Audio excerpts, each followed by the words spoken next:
Boa noite, igreja. Convido os amados a abrir a palavra do Senhor em Mateus capítulo 14, verso 22. Vamos meditar um pouquinho sobre um milagre que aconteceu na vida de Pedro.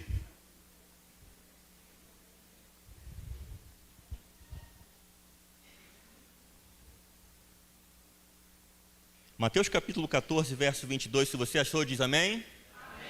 Amém. Verso 22 diz assim: logo ordenou Jesus que os seus discípulos entrassem no barco e fossem adiante para outra banda, enquanto despedia a multidão. E despedida a multidão, subiu ao monte para orar à parte. E chegada já a tarde, estava ali só. E o barco estava já no meio do mar, açoitado pelas ondas, porque o vento era contrário. Mas a quarta vigília da noite, de 3 horas da manhã em diante, mais ou menos, dirigiu-se Jesus para eles, caminhando por cima do mar.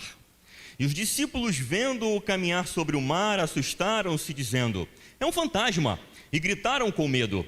Jesus, porém, lhes falou logo, dizendo: tende bom ânimo, sou eu, não temais. E respondendo-lhe Pedro, e disse: Senhor, se és tu, manda-me ter contigo por cima das águas. E ele disse: vem. E Pedro, descendo do barco, andou sobre as águas para ir ter com Jesus. Mas, sentindo o vento forte, teve medo e começou a ir para o fundo. Clamou, dizendo: Senhor, salva-me. E logo Jesus, estendendo a mão, segurou e disse: homem de pequena fé, por que duvidaste? E quando subiram para o barco, acalmou o vento. Então aproximaram-se os que estavam no barco e adoraram-o, dizendo: és verdadeiramente o Filho de Deus. Amém? Passagem conhecida da igreja, eu creio que todos conhecem essa passagem, muito famosa. Eu quero pegar aqui basicamente não o fato de Jesus andar por cima das águas, porque isso, na minha opinião, é algo muito natural. Jesus, sendo o nosso Deus encarnado, sendo o nosso modelo de homem perfeito, ele fazer esse milagre aqui não é algo de nos espantar, mas Pedro andar sobre as águas é algo de espantar, porque Pedro é um homem sujeito às mesmas paixões que nós. Jesus, ele é um mestre, e todo mestre ele tem um desejo de que o seu discípulo ande nos seus caminhos e se torne até lá na frente maior que o próprio mestre. Quem discipula para escravizar não é discípulo, mas quem discipula para ensinar e fazer com que aquele discípulo se transforme em alguém igual a mim ou superior, esse sim é o mestre de verdade. Na cultura judaica, os mestres da época pegavam jovens de valor que tinham grande conhecimento na lei e eles transformavam em discípulos. A palavra discípulo, talmidim, e esses talmidim seguiam esses mestres. Era muito comum naquela época esses mestres da lei virarem para esses jovens e falarem assim: ei, vinde após mim e me segue. Era muito comum isso acontecer. Jesus fez isso, mas não para pessoas superdotadas, fez para pescadores, pessoas comuns daquela época. Jesus criou um grupo de discípulos, e nesse momento, em Mateus capítulo 14, verso 22, nós estamos percebendo aqui Jesus dando mais uma aula para esses discípulos. Dentro desse discipulado de Jesus, existiam várias matérias, e uma dessas matérias, sim, igreja, era vida no sobrenatural. Os discípulos que iam seguir a obra de Jesus, os discípulos e aqueles que seguissem Jesus, que iriam fazer obras maiores do que ele fez, precisavam aprender a andar sim no sobrenatural. E aí, Jesus em Mateus 14, ele aparece andando sobre as águas, enquanto o mar é revolto. Os discípulos estão dentro do barco, meio preocupados, daqui a pouco pela nuvem ali, meio de noite, meio sem enxergar, é um fantasma. Aí Jesus disse: calma, não tenham medo, sou eu. Mas um daqueles discípulos, como uma iniciativa meio que inesperada, ele diz: mestre, se é o Senhor mesmo, eu quero ir até o Senhor. E olha a resposta que Jesus dá: vem, vem. E ele foi. Fantástico isso. Ele poderia dizer, não, eu pensei que o senhor não ia falar porque era para ir. Não, mas eu estou dizendo, vem para cá. Mas como é que eu vou fazer agora? Agora ele toma uma iniciativa. Vai botando um pezinho depois do outro em cima das águas. Cada passo é um passo de fé. Pedro, que até então estava em cima do barco, dentro do físico, dentro da realidade, dentro do material, começa a dar cada passo contrariando a própria física, e passo a passo ele vai em direção a Jesus. Eu aprendo algumas coisas aqui com esse texto.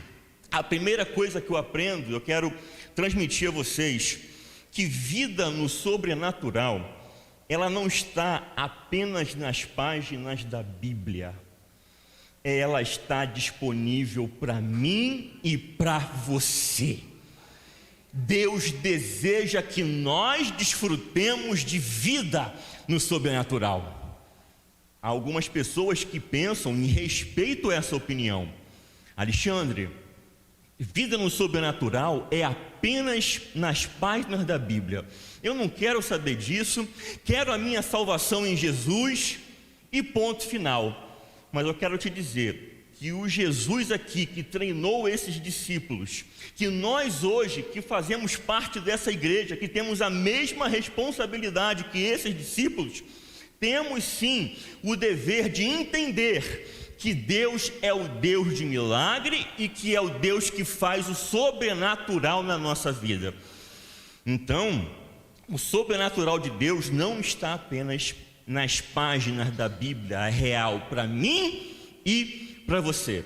Certa feita, no meu trabalho, lá no TFM, na prática esportiva, tinha um rapaz que pegou uma bombinha de asma e ele malhava um pouco, pastor, e puxava a bomba. E eu olhei aquilo e eu ouvi a voz do Espírito Santo falar comigo assim: vai lá e diz que ele não vai usar mais essa bomba. E eu falei, gente, não vou fazer isso não. Não vou fazer isso não. E eu malhava, estava puxando barra, e eu olhava para aquela bomba e a voz, vai lá e fala. Mas como é que eu vou falar isso, meu Deus? Será que é o Senhor mesmo? Era o Senhor me convidando, anda sobre as águas. Você não crê que eu estou falando com você? Fui lá, tomei coragem, trinquei o dente e fui lá. Cheguei até ele, eu falei, em nome de Jesus, Deus manda te dizer que você nunca mais vai usar essa bomba. E não usou mais. Passou um mês depois, eu encontrei com ele, ele falou, Fernandes, desde aquele dia, eu nunca mais usei aquela bomba. Eu fiquei, gente, foi real. Glória a Deus. Essa experiência não é para mim apenas, é para você, que tem alguém dentro da sua família, dentro da sua casa, que não é apenas o pastor Mauro que vai lá ter a ousadia de orar. Tenha a ousadia e diga, em nome de Jesus, seja curado. Vida no sobrenatural não é só para Pedro. Pedro teve a ousadia de fazer o que ninguém quis fazer. Todo mundo ficou sentadinho no barco, desfrutando aquela experiência de Jesus. Mas Pedro saiu do lugar e foi. Eu aprendo uma segunda coisa. Eu aprendo que vida no sobrenatural não exime as nossas responsabilidades. Pedro fez o que deveria ser feito. Vida de milagre com Deus, ela não exime o que eu tenho que fazer. Todas as nossas responsabilidades humanas que estão na nossa mão, eu tenho que fazer. Se é para procurar um médico, eu vou procurar um médico. Se é para fazer o que for, vou fazer o que for. Mas tem coisa na nossa vida que às vezes esgota a nossa possibilidade humana. É aí que nós temos um Deus que cuida de nós, que te ama. Então nessa noite eu te convido, se tem alguma coisa que você está igual aquela mulher do fluxo de sangue, gastou todo o dinheiro com a medicina da época e não tinha mais nada o que fazer, creia que existe um Deus que pode na sua vida. Em terceiro lugar, eu aprendo que eu não tenho que viver das experiências dos outros, eu tenho que ter as minhas próprias experiências com Deus. Pedro, no seu ato de sair do barco, vivenciou uma experiência fantástica. Aqueles que estavam no barco apenas puderam desfrutar do que Pedro vivia. Às vezes passamos tanto tempo na igreja e apenas desfrutando da experiência do pastor, do irmão, do diácono, e não desfrutamos a nossa própria experiência em Deus. Amém. Obrigado. Então é muito importante, vou segurar aqui, é muito importante, igreja, entendermos que na nossa vida com Deus é muito sério termos as nossas experiências. Porque às vezes passam 20 anos de igreja, 25 anos de igreja, 30 anos de igreja, e a gente não desfruta os nossos próprios contatos com Deus de fé, de realmente vivenciar, de botar a nossa fé em prática. E Pedro está ali, vivenciando a sua própria experiência com Deus. Em quarto lugar, eu aprendo que a experiência com Deus é para todos, não é só para mim, não é só para o irmão, é para todos. A experiência com Deus, ela é para todos. E às vezes a gente se esquece disso. E em quinto lugar, eu aprendo que só corre o risco de afundar quem bota a fé em prática, porque Pedro afundou. Pedro, no momento que andava sobre as águas, Pedro começou a afundar.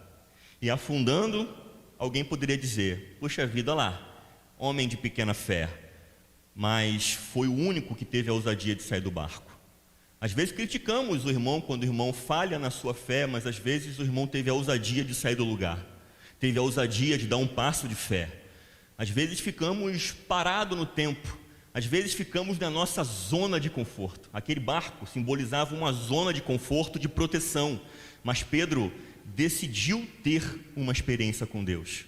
Eu convido a você nessa noite, em nome de Jesus, a sair da zona de conforto, a sair da zona de conforto que até a religiosidade traz para você, às vezes traz para mim, aquela zona de conforto apenas do domingo a domingo, e às vezes tantas questões na nossa vida, onde nós poderíamos dar um passo de fé em Deus, sabendo que já fizemos tudo que está ao nosso alcance, para desfrutarmos do sobrenatural de Deus na sua vida. Antes de encerrar, eu quero orar pela sua vida. Você pode ficar de pé, por gentileza? Eu quero pedir a você nessa noite que coloque algum desafio que está no seu coração, alguma coisa que simboliza nessa noite esse andar sobre as águas, aquilo que talvez você já gastou com a mulher do fluxo de sangue, já foi em todos os médicos e já não teve jeito, ou você está como a filha de Jairo, já à beira da morte, aonde ninguém mais já tem muita esperança para essa situação. Eu quero nessa noite, em nome de Jesus, te encorajar a fazer como Pedro, mesmo que você nesse ato de fé possa ser até que afunde depois de dar esses passos, mas eu quero que você tenha essa atitude em nome de Jesus, que você desfrute essa experiência nessa noite, que nessa noite de vigília aqui, que você veja o poder de Deus na sua vida e saiba, puxa, naquele dia eu orei diferente, eu coloquei a minha fé em ação, e uma coisa que eu estava meio que acomodado, e algo aconteceu. Feche seus olhos em nome de Jesus. Senhor Deus, eu quero nessa noite, Senhor, apresentar, Pai, vidas que estão aqui, Pai, pessoas que vieram para essa vigília, alguns até possam ter vindo, Senhor, vou lá na vigília, marcar minha presença, depois eu vou embora para casa, a vida continua, mas eu quero convidar essas pessoas, em nome de Jesus, a fazer como Pedro, Pai.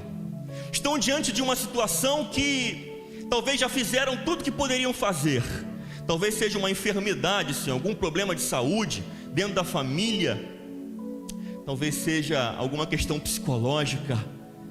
Eu sei que nós temos um Pai de amor que cuida de nós, um Pai que, se nós, Senhor, pedirmos pão, Pai, o Senhor vai nos dar pão, o Senhor não vai nos dar pedra.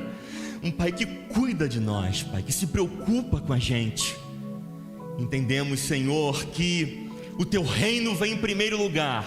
Entendemos, Senhor, que a Tua salvação na nossa vida, ela vem em primeiro lugar, é verdade. Mas também entendemos, Senhor, que Tu és um Deus que para Ti não há impossíveis, Pai. Às vezes pode ter algum salvo aqui, Senhor, em Jesus, mas que está sofrendo por alguma coisa. Nessa noite queremos colocar essa pessoa em tuas mãos. Se há enfermidades aqui, Deus, no nosso meio, que sejam curadas em nome de Jesus, Senhor. Se há casamentos que estão sendo destruídos, Senhor, vira, Senhor, a chave em nome de Jesus, que esse casamento passe a dar bom, Pai. Se há algum coração endurecido, Senhor, que esse coração seja amolecido nessa noite. Que haja restauração, Senhor, nessa vigília.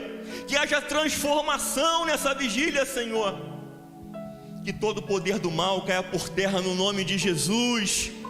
E que acima de todos os milagres, Deus, que nós podemos desfrutar na sua presença, que acima de todas as experiências, Senhor, na sua presença, se há alguém aqui que ainda não conheceu o Senhor, que saia daqui nessa noite salvo em nome de Jesus, que se arrependa dos seus pecados e aceite ao Senhor e passe a viver em novidade de vida.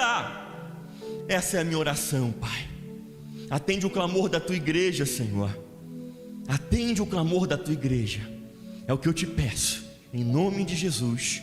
Amém e amém.